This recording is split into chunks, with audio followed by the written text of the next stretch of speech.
The fluorescent lights of the Walmart checkout lane buzzed overhead as 22-year-old Maya Chen fumbled through her worn canvas backpack, her fingers trembling as they searched for the last few dollars she needed. The cashier, a middle-aged woman with tired eyes and a name tag reading Sandra, waited with practiced patience while the line behind Maya grew longer. Maya's cheeks burned with embarrassment as she pulled out crumpled bills, loose change, and finally, with a sinking feeling in her stomach, realized she was $3.47 short. The items on the counter seemed to mock her: 2 boxes of mac and cheese, a loaf of bread, a jar of peanut butter, the bare essentials she needed to survive another week in her studio apartment above the laundromat on 7th Street. Her scholarship barely covered tuition at State University, and her part-time job at the campus library had been cut to 10 hours a week. She hadn't eaten a proper meal in 3 days. Her stomach had stopped growling hours ago, now just a hollow ache that made her lightheaded. Behind her, an older man in an expensive charcoal suit shifted his weight impatiently. Maya caught a glimpse of his polished leather shoes, probably worth more than 3 months of her rent, and felt even smaller. She was about to ask Sandra to remove the peanut butter when she noticed something on the floor near the card reader. A black leather wallet, thick with what looked like cash and cards. Her heart hammered in her chest like a drum. She glanced around quickly, her breath catching in her throat.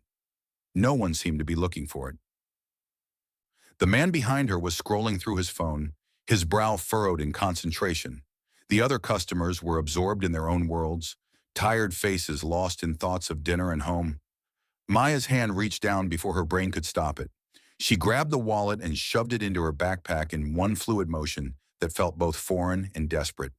The guilt hit her immediately, a wave of nausea that made her dizzy and brought tears to her eyes. She had never stolen anything in her life, not even a candy bar as a child. Her grandmother had raised her to be honest, to work hard, to never take what wasn't hers. But her grandmother was gone now, dead 6 months ago from cancer. They couldn't afford to treat properly. Maya was alone. Maya was desperate. Maya was about to cross a line she never thought she would cross. If you're enjoying this story of desperation and unexpected connections, subscribe to Heartwarming Stories for more emotional narratives that will keep you hooked until the very last word. We're racing to 10,000 subscribers, and your support means everything. Hit that subscribe button now and join our community. Maya's fingers worked quickly as Sandra began scanning her items again. She opened the stolen wallet just enough to slide out what looked like a credit card, her hands shaking so badly she almost dropped it. The name on it read James Thornton in embossed gold letters. She didn't recognize the name, didn't care. She just needed to get through this transaction and get out. Her hands shook as she inserted the card into the reader. The seconds waiting for approval felt like hours. Every beep from another register made her jump. Every footstep behind her made her think someone had discovered what she'd done. The machine beeped. Approved. Sandra bagged her groceries without a second glance, already looking past Maya to the next customer. Maya grabbed the bags and rushed toward the exit, her heart pounding so hard she thought everyone in the store could hear it. She made it to the automatic doors, made it through them, made it 5 steps into the parking lot, breathing the cool evening air and thinking she might actually get away with it, before she heard the voice. Stop right there. Maya froze. Every muscle in her body locked up.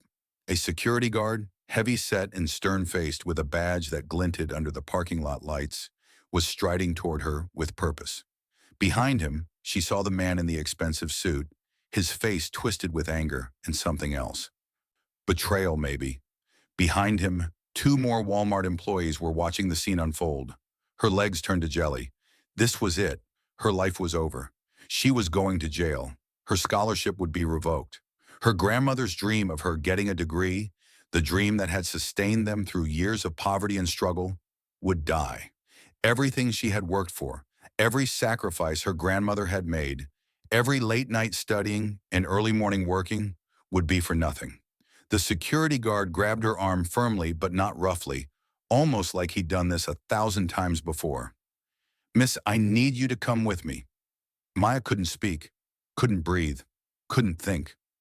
She let herself be led back into the store, through the curious stares of other shoppers who whispered and pointed, through the judgment in their eyes.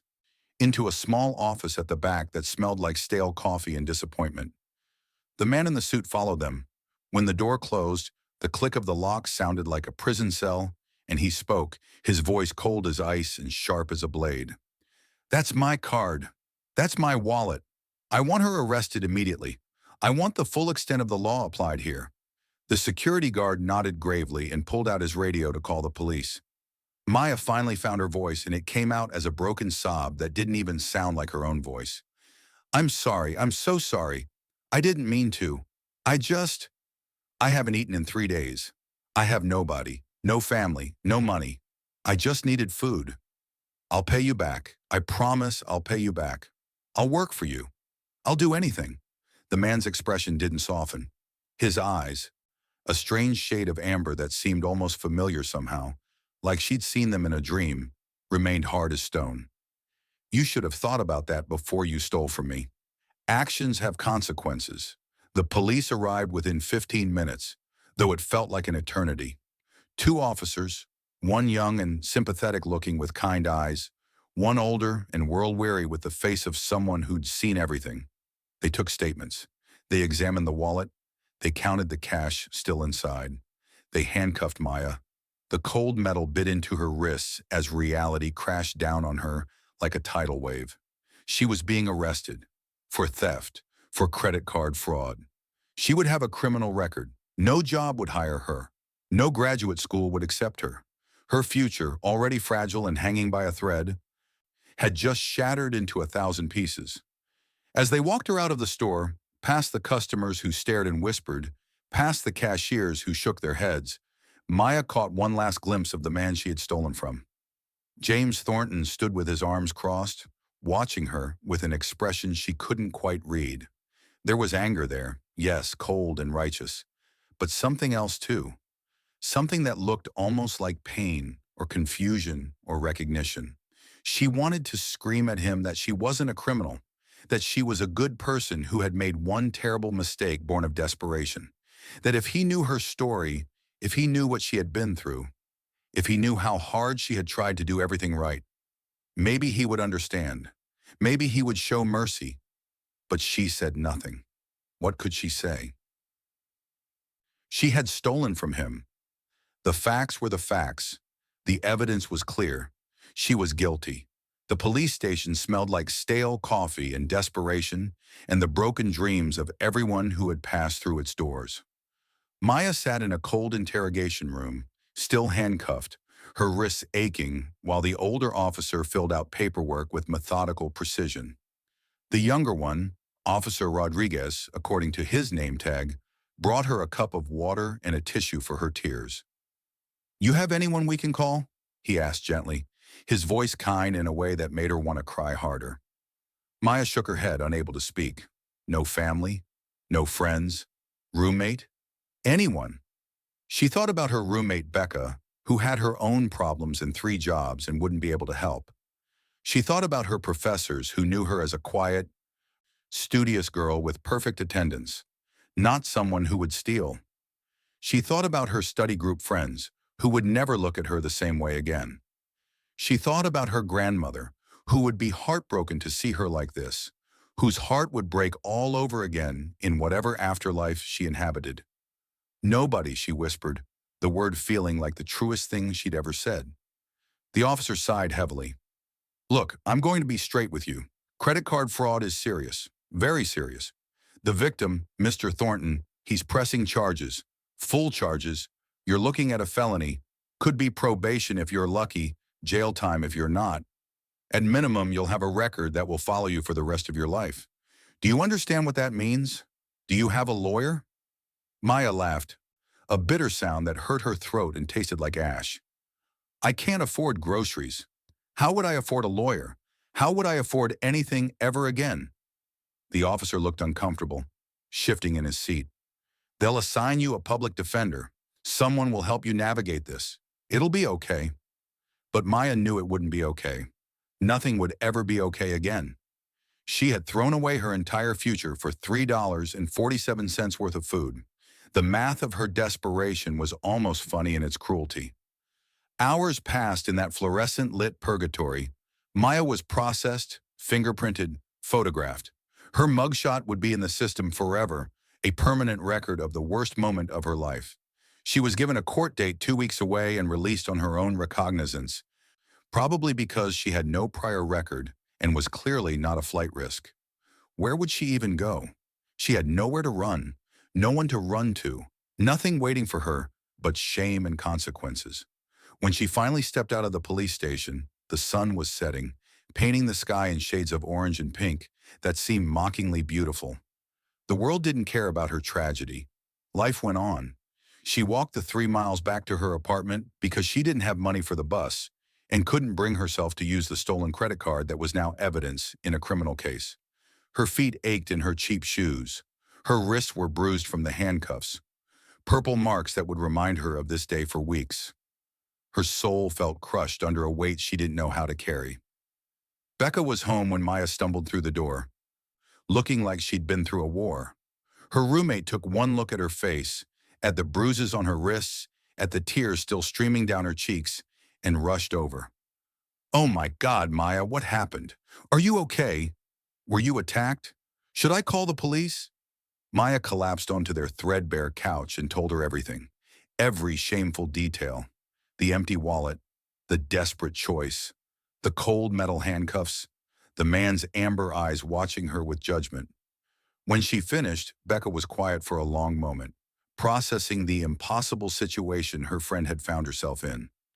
Then she said something unexpected, something that would change everything. "Maya, you need to find out more about this James Thornton guy. Maybe if you understand who he is, you can figure out a way to make this right. Maybe you can apologize properly. Maybe there's something we can do."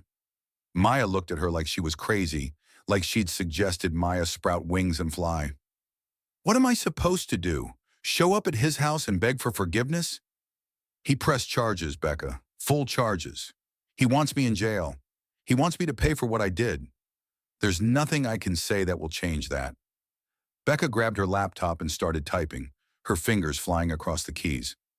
"Let's just look him up. See what we're dealing with. Know your enemy, right?" A few clicks later, they were staring at a Forbes article with the headline, "James Thornton, the billionaire who built an empire from nothing." The photo showed a man in his early 50s, handsome in a distinguished way, with silver at his temples, strong features, and those same amber eyes that had looked at Maya with such coldness. In this photo, though, he was smiling, his face warm and open. Maya stared at the picture and felt her stomach drop. She had stolen from a billionaire. But it wasn't just that. There was something about his face that made her feel strange, something familiar that she couldn't quite place, like a word on the tip of her tongue. Becca scrolled down, reading aloud. "Says here he's known for his philanthropy, built schools in underprivileged areas, fund scholarships for low-income students trying to get through college, started a foundation for cancer research after." Wait, this is interesting. After losing his girlfriend to complications during childbirth 23 years ago. He actually sounds like a decent guy, Maya. Becca looked up from the screen. "A decent guy who's trying to put me in prison," Maya said bitterly, hugging her knees to her chest. "But why?" Becca mused, her journalist instincts kicking in. "I mean, look at him. He's a billionaire. Why would he care about prosecuting some broke college kid who stole his credit card? He could replace that card with a phone call. This doesn't make sense. There's something else going on here." Maya didn't have an answer. She was too tired to think, too defeated to care, too broken to hope. She went to bed that night with tears soaking her pillow and woke up the next morning to a reality that felt like a nightmare she couldn't escape. A week passed in a fog of anxiety and dread. Maya forced herself to go to class, but she couldn't concentrate. Her mind kept replaying the moment she picked up that wallet, that single decision that had destroyed everything. She stopped eating what little food she had. She stopped sleeping more than a few hours a night. She stopped believing in any kind of future. Then another week crawled by. Maya met with her public defender, a harried woman named Patricia Chen, who had 17 other cases and barely 30 minutes to discuss Maya's situation. Patricia was kind but realistic, her eyes sympathetic but her words harsh. The best-case scenario was a plea deal. Plead guilty to a misdemeanor, get probation, do community service, pay restitution to Mr. Thornton. The worst case? Felony conviction, possible jail time, a criminal record that would follow her forever and destroy any chance she had at a normal life. Maya signed the papers for the plea deal with shaking hands, her signature looking like it belonged to someone else. She had no other choice. No money for a real lawyer, no evidence in her favor. No way out. Her court date arrived on a cold Tuesday morning that felt like Judgment Day. Maya wore the only professional outfit she owned, a plain black skirt and white blouse that her grandmother had bought her 3 years ago for job interviews, back when the future still held promise. She felt sick walking into the courthouse, her stomach churning with fear and shame. The building was imposing, all marble columns and authority, a place where fates were decided and lives were changed forever. Patricia met her outside the courtroom, briefcase in hand, already looking exhausted at 9 in the morning. Okay, here's what's going to happen. You'll go in, the judge will review your case, you'll enter your plea, and hopefully we can get this over with quickly. Mr. Thornton might be there. If he is, try not to make eye contact. Don't show emotion, just stay calm and let me do the talking. Maya nodded, not trusting herself to speak, her throat tight with unshed tears. They entered the courtroom together. It was smaller than she expected, but somehow more intimidating, with wooden benches polished by decades of desperate people, and a raised platform where the judge sat like a modern-day Solomon. And there, sitting in the front row with perfect posture and an unreadable expression, was James Thornton. He looked different than he had at Walmart. Less angry, more contemplative. His suit was perfectly tailored, probably worth more than Maya's entire education. His amber eyes found hers across the courtroom, and for a moment that stretched into eternity, they just stared at each other. Maya saw something flicker across his face, something she couldn't identify. Then she looked away first, shame flooding through her like poison, unable to hold his gaze. The judge, an older black woman with kind eyes behind wire-rimmed glasses, but a no-nonsense demeanor that commanded respect, called the court to order with authority. Case number 7842, the state versus Maya Lin Chen. Charges of theft and credit card fraud. Will the defendant please rise? Maya stood on legs that felt like water, her hands clasped in front of her to stop them from shaking. Patricia stood beside her, a steady presence in the chaos. Before the judge could continue, something unexpected happened that would change the entire trajectory of Maya's life. James Thornton stood up suddenly, his chair scraping against the floor. Your Honor, if I may address the court before we proceed. The judge looked surprised, her eyebrows raising but nodded slowly. Mr. Thornton, you're the victim in this case. You have the right to speak. Please proceed. James walked to the front of the courtroom with the confidence of a man used to being heard, used to commanding rooms. Maya watched him, confused and terrified, her heart hammering against her ribs. What was he doing? Was he going to make things worse?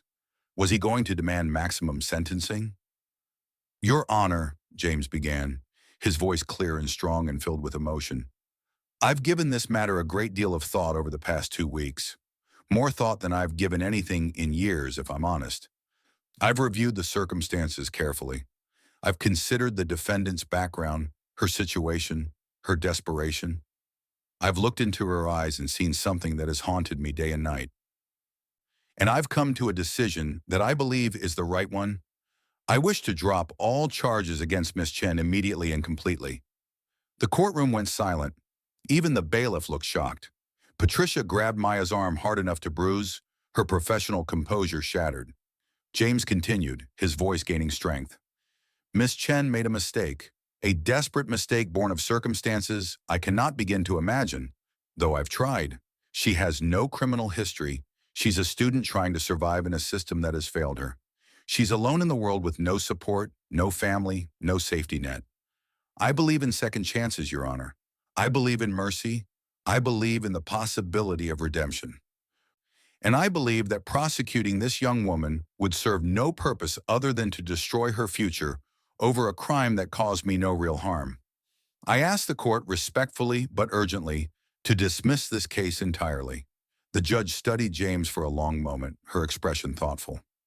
Mr. Thornton, are you absolutely certain about this decision? Once we dismiss these charges, they cannot be refiled under double jeopardy protection. You're giving up your right to prosecution permanently. James nodded without hesitation. I'm certain, Your Honor. More certain than I've been about anything in a very long time. The judge turned to Maya, her expression softening. Miss Chen, you are extraordinarily lucky. Incredibly lucky. Mr. Thornton is offering you a gift that most people in your situation never receive. A fresh start, a clean slate. I hope you understand the magnitude of what he's doing for you today. I hope you never take it for granted. Case dismissed. The judge brought down her gavel with a sharp crack that sounded like freedom. Maya stood there stunned, unable to process what had just happened. The world seemed to tilt on its axis. Patricia hugged her quickly and whispered congratulations before rushing off to her next case, already late. The courtroom emptied slowly, people filing out to their own dramas and crises.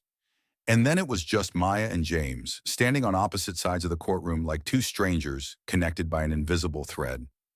Maya walked over to him slowly, her legs shaky, her heart pounding, her mind spinning with confusion and gratitude and questions. Why, she asked, her voice barely a whisper. Why did you do that? You didn't have to. I stole from you. I deserve to be punished. James looked at her with those amber eyes that seemed to see right through her, into her soul. Because everyone deserves a second chance. Because I've made mistakes too, bigger than you can imagine.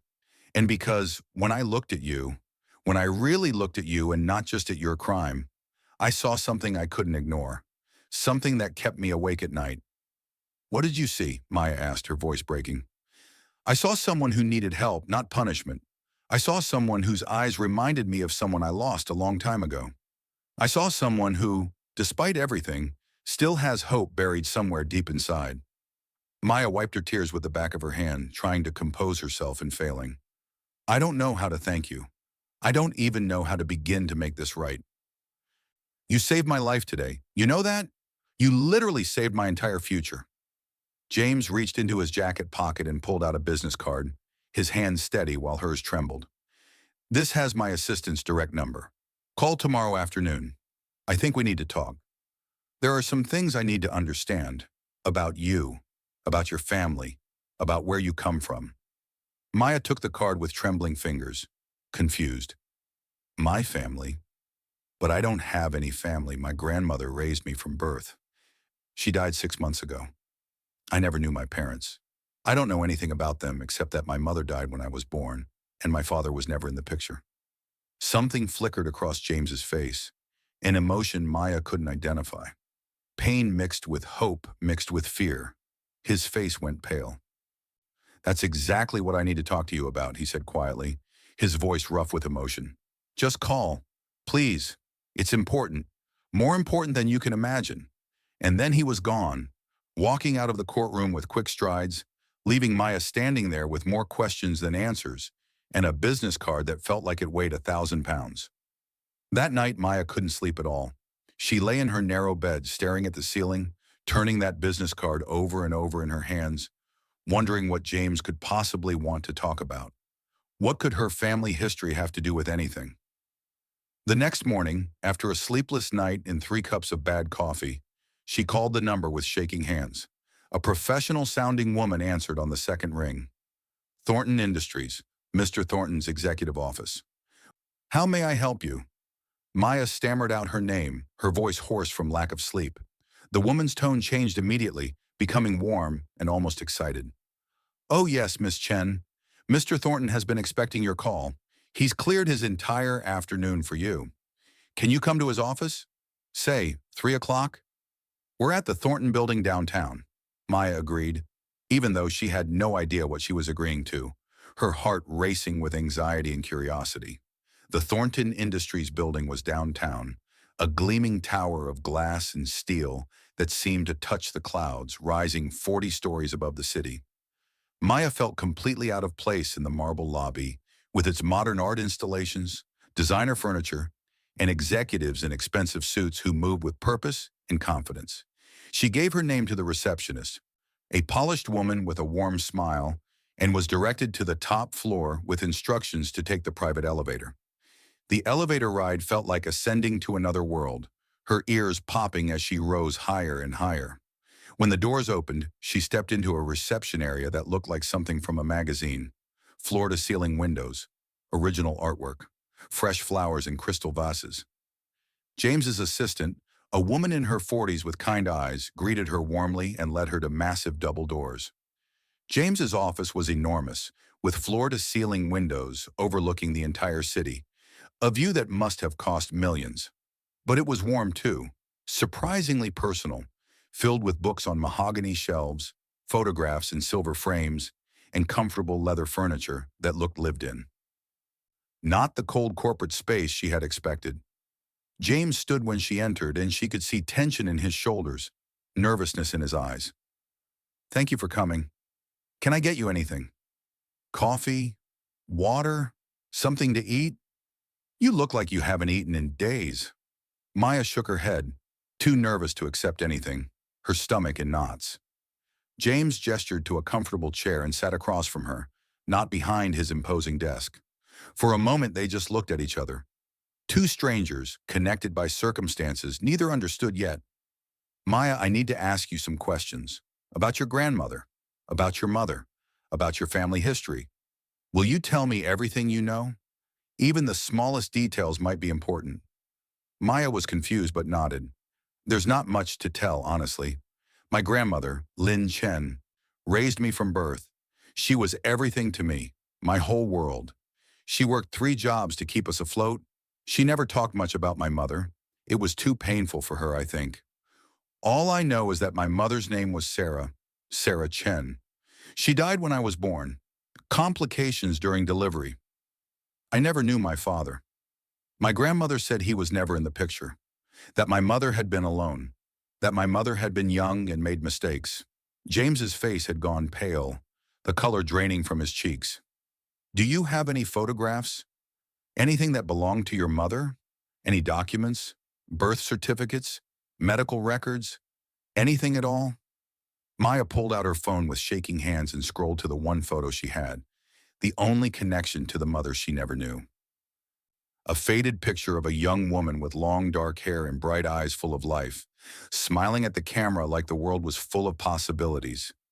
She was maybe 18 or 19 in the photo, sitting on a park bench with flowers blooming behind her. Maya had scanned it years ago from an old print her grandmother had kept in a shoebox under her bed. "This is her," Maya said softly, her voice filled with longing. "This is my mother. This is all I have." She handed the phone to James. His hands shook visibly as he took it, and when he looked at the photo, his reaction was immediate and visceral and terrifying to witness. His eyes filled with tears that spilled down his cheeks. His breathing became ragged, like he couldn't get enough air. His whole body started trembling. "Oh God," he whispered, his voice breaking. "Oh God, Sarah, my Sarah." "You knew her?" Maya asked, her heart beginning to pound. Pieces of a puzzle she didn't know existed starting to come together. James looked up at her, and his face was transformed by grief and wonder, and desperate hope, and something that looked like recognition. "I didn't just know her," he said, his voice breaking completely. "I loved her with everything I had. Sarah Chen was the love of my life, the only woman I ever truly loved. And if you're her daughter, Maya, then that means—" His voice trailed off, unable to finish the sentence. "Then that means what?" Maya asked, though somewhere deep inside, she already knew the answer, already felt the truth settling into her bones. James took a deep breath, wiping his eyes. "Then you're my daughter too. You're my daughter, my child, the daughter I never knew I had." The world tilted violently. Maya gripped the arms of her chair, certain she was going to pass out or wake up or discover this was all some elaborate dream. "What? What are you talking about? That's not possible. It can't be possible. My grandmother said my father was never in the picture. She said he abandoned us. She said he didn't care." James shook his head violently, more tears streaming down his face. "I never knew, Maya. You have to believe me. Sarah disappeared 23 years ago. I was 29, just starting my business, working 18-hour days trying to build something from nothing.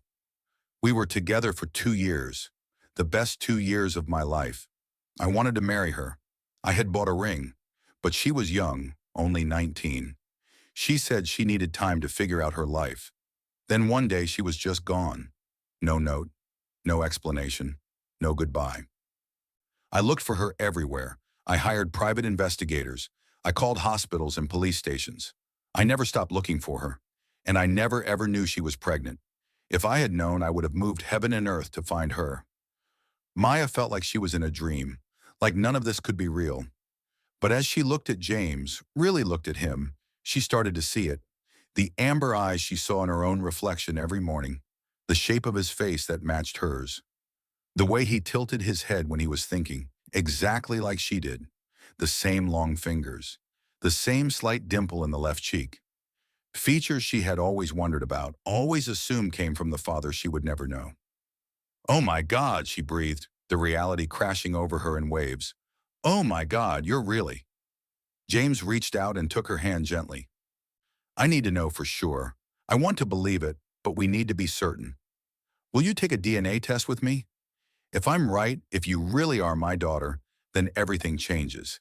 Everything. My whole life has been empty. I've built an empire, but I've had no one to share it with. No family, no children.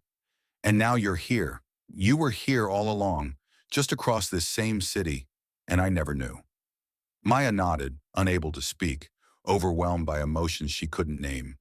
The next few days passed in a blur of medical appointments and anxiety and hope and fear. They went to a private lab that James had worked with before. They gave samples, DNA collected from cheek swabs. James arranged for expedited results, pulling strings and paying extra for processing that usually took weeks to be done in days. And 3 days later, on a Friday afternoon that felt like the rest of her life beginning, they sat in his office again, a manila envelope on the coffee table between them that contained their future. James's hands shook as he opened it. Maya couldn't breathe. He pulled out the document and read aloud, his voice shaking. "The probability of paternity is 99.99%. James Thornton is the biological father of Maya Lin Chen. Genetic markers match conclusively across all tested loci." James made a sound that was half laugh, half sob, a release of 23 years of grief and loneliness. He stood up and opened his arms. Maya, without thinking, without hesitation, walked into them. They held each other and cried, really cried, for everything they had lost, for the years they could never get back, for the birthdays and holidays and milestones missed, for the mother and girlfriend who was gone, for the family they should have been. When they finally pulled apart, both their faces wet with tears, James cupped Maya's face in his hands like she was the most precious thing in the world. "I have a daughter. I have a daughter. All these years I thought I was alone. I built this company, made billions of dollars, donated to charity, tried to fill the emptiness, but nothing worked. And now you're here. Now I have family. Now I have you." Maya wiped her eyes, trying to process everything, her whole identity shifting. Why didn't my grandmother tell me? Why did she keep us apart? What could she possibly have been thinking? James's expression darkened with anger. "I think we need to find out. I think there's more to this story than we know. We need answers." They started digging into the past, James using his resources to uncover truths that had been buried for decades. He hired private investigators who were the best in the business. They tracked down old medical records, interviewed people who had known Lin Chen and Sarah, pieced together a timeline of events 23 years old. What they discovered was both heartbreaking and infuriating, a tragedy built on lies and good intentions gone horribly wrong. Lin Chen had been Sarah's mother, Maya's grandmother, but she had never approved of James. She thought he was too old for her 19-year-old daughter, too ambitious, too focused on building his business to the exclusion of everything else, too likely to break her daughter's heart or abandon them for his career. When Sarah got pregnant at 19, scared and uncertain, Lynn had convinced her that James would never be a good father, that he would choose his company over his family, that Sarah and the baby would be better off without him, better off making a clean start somewhere new. Sarah, young and scared and heavily influenced by her mother, who she trusted more than anyone, had believed her. She had made plans to disappear, to start over in a different city where James wouldn't find them. But then something went catastrophically wrong during the delivery at a small hospital 40 miles outside the city. Sarah hemorrhaged unexpectedly. The small hospital wasn't equipped for complications. By the time they stabilized her enough to transfer to a larger facility, it was too late. She died within hours of giving birth to Maya, never holding her daughter, never seeing her father, never getting the chance to live the life she had imagined. Lin Chen, devastated by the loss of her daughter and drowning in guilt over the role her advice had played, had decided to keep Maya and raise her herself. But she never reached out to James, never told him he had a daughter waiting for him. She convinced herself she was protecting Maya, honoring Sarah's wishes, doing what was best for the child. In reality, she had stolen 23 years from both of them. 23 years that could never be recovered. When Maya learned the truth from the investigator's report, sitting in James's office with the documents spread across the mahogany desk, she felt a complicated storm of emotions she couldn't untangle. Anger at her grandmother for lying, for robbing her of a father and robbing James of a daughter. Grief for the relationship she had missed, all the moments they should have shared. Sadness for James, who had spent more than 2 decades not knowing he had a child. But also understanding, painful understanding, because her grandmother had made terrible choices, but they had come from a place of love, however misguided and wrong. James was less forgiving, his anger burning hot. She had no right, he said one evening, as they sat in his penthouse apartment that overlooked the glittering city lights. They had started spending more time together, awkwardly building a relationship from scratch. No right to keep you from me. To let me believe Sarah had just abandoned me. To let me spend 23 years alone when I had a daughter who needed me. If I had known, I would have been there. I would have given you everything. I would have made sure you never went hungry, never struggled, never had to steal from anyone. Maya reached out and took his hand, finding comfort in the connection, in knowing she wasn't alone anymore. You're giving me everything now, she said softly. That's what matters. We can't change the past. We can only build the future. And slowly, carefully, navigating the awkwardness and the grief and the lost time, they built a relationship that neither had expected, but both desperately needed. James introduced Maya to his world, but he quickly learned she wasn't interested in being a trophy daughter or a socialite. He took her to charity galas where she felt out of place in borrowed designer gowns. He introduced her to business partners who treated her with sudden interest now that she was a Thornton. He opened a trust fund in her name with more money than she could process. He insisted on paying off her student loans, all $40,000 of them, with a single wire transfer. He moved her out of her studio above the laundromat into a safe, comfortable apartment in a good neighborhood with actual security and working appliances. He wanted to give her the world, to make up for lost time with money and opportunities. But Maya had to help him understand that she didn't want to be defined by his wealth or his name. She wanted to finish her degree on her own merit. She wanted to work and build her own career. She wanted to earn her own way while also accepting his love and support, finding a balance between independence and family. It wasn't always easy. There were awkward moments where neither knew what to say. Misunderstandings about boundaries and expectations, arguments about money and independence. James had to learn how to be a father to an adult daughter who had survived without him for 22 years. Maya had to learn how to let someone take care of her after years of having no one, years of believing she had to do everything alone. But they figured it out together, one difficult conversation at a time. And as the months passed, marked by weekly dinners and daily phone calls and slow building of trust, something beautiful emerged from the tragedy. A real family, built not just on blood and DNA tests, but on choice and love and forgiveness and commitment. Built on showing up and trying and not giving up when things got hard. 1 year after that terrible day at Walmart that had seemed like the end of Maya's life, she stood on a stage at her university graduation ceremony. She was graduating summa cum laude with a degree in social work, her hard work finally paying off. In the audience, sitting in the front row with his phone out to take pictures like any proud parent, James sat with a face bursting with pride and joy. He had bought flowers, made a sign with her name, and invited everyone in his office to celebrate. After the ceremony, After the photographs and congratulations from professors, he hugged her tight, and Maya felt completely at home in his arms. "Your mother would be so proud of you," he said, his voice thick with emotion. "I know she's watching from somewhere, and I am so incredibly proud to be your father." Maya smiled through happy tears, her heart full in a way it had never been before. "I want to use my degree to help people like me. Kids who fall through the cracks, who make desperate choices because they have no other options, who steal because they're hungry, who give up because they don't see any other way. I want to start a foundation that actually makes a difference." James nodded immediately, his eyes lighting up with shared purpose. "Then we'll start one together. We'll do it right. The Maya Chen Foundation. For second chances." Maya laughed and shook her head. "Why not the Sarah Chen Foundation? In memory of my mother? So her story has meaning?"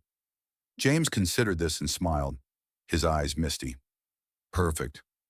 The Sarah Chen Foundation it is." They launched the foundation 6 months later with a gala that raised $2 million in one night. It provided emergency aid to college students in crisis situations, food assistance, housing support, mental health counseling, emergency scholarships, legal aid for students who made mistakes. Everything Maya had needed and hadn't had, everything that might have prevented that desperate day at Walmart. They helped hundreds of students in the first year alone, and each success story felt like redemption. Maya also made peace with what her grandmother had done, a process that took therapy and time and lots of tears. She visited Lin Chen's grave one sunny Saturday and spoke to her, telling her about finding James and building a life together. "I understand why you did it, Grandma. You were scared. You were grieving. You were protecting me the only way you knew how, even though it was wrong. I wish things had been different. I wish you had trusted James. I wish I had grown up knowing my father. But I forgive you. I hope you found peace. I hope you found Mom. And I hope you know that everything turned out okay in the end. And as for James and Maya, they were inseparable now, a real father and daughter despite the lost years. He taught her about business and investing, how to read contracts and make deals. She taught him about empathy and connecting with people beyond transactions, about seeing humanity in everyone. They balanced each other perfectly, filling in the gaps the other had. James often marveled at the strange, impossible path that had brought them together. "If you hadn't taken that wallet," he said one evening over dinner at his favorite restaurant where they had become regulars, "we never would have found each other. I would have lived my whole life not knowing I had a daughter. I would have died alone with my billions and my buildings and nothing that mattered." Maya shook her head, still feeling guilt about that day even though it had led to everything good. "I still feel guilty about stealing from you, about breaking the law, about being that person, even for 5 minutes." James reached across the table and took her hand, squeezing gently. "That day was the worst and best thing that ever happened to both of us. You made a mistake born of desperation, but that mistake led you to me, led us to each other, led us to this life we're building together. I wouldn't change a single thing about how we found each other, not one single thing." Maya looked at this man who was her father, this stranger who had become the most important person in her life, who had shown her mercy when he could have shown judgment, and felt her heart overflow with love and gratitude and wonder at how life could change in an instant. "Me neither," she said softly. "I wouldn't change a single thing, because now I know where I came from. Now I have a family. Now I have a future that's bright and full of possibility. And that day at Walmart, the worst day of my life, was actually the beginning of everything beautiful."